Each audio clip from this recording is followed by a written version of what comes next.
Yeah. Una sila'y matulan, wala sila'y kadampan ng Diyos lamang.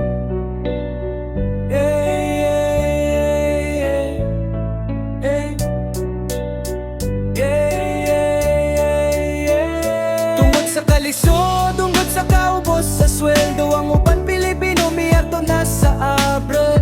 Nangandoy nga mo arang-arang ang kahintang, nangandoy na makatabang sa ilang ginikanan. Apan ng kapalit, maong pait nga kahimtang, kami nga dili malabuan, masakit po'y mag-atiman. Pag ningkamot nga hilabihan, sila mga naa sa abroad, sila ang tinud nga hero ng bayan. Luyo sa kalisodan naa ang kakuyaw, paswerte hay lang, dunay uba nga mo abosado, wala na to makita ang ilang kahimtang. Pero grabe kalisod ang ilang naagihan, dili basta-basta ang kada adlaw nila. Mas dagan ang oras sa trabaho kaysa pahulay, gamay lang oras sa tulog, mas dako ang bilar. Tungkol sa pangandoy gihimo ang tanan, layo sa anak, layo sa pamilya, layo sa ginikanan. Pero giyang utang katan, begi ang utang tanan, gipili ang pag-smile, bisag sobra nakalisod, gipili ang pagkatawa, bisag grabe nakasakit, kinabuhi sa abrat, dili sayon. Maong ato sila kumustahon,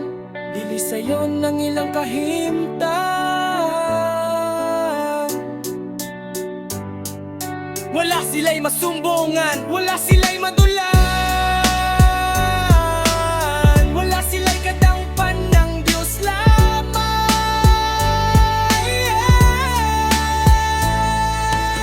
Wala sila'y madulan, wala sila'y kadampan ng Diyos lamang.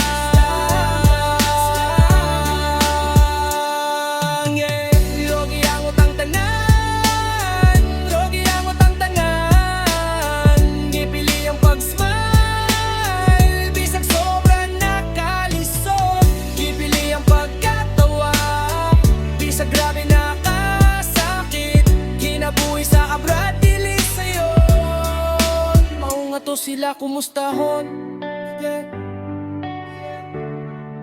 mao nga to sila kumustahon.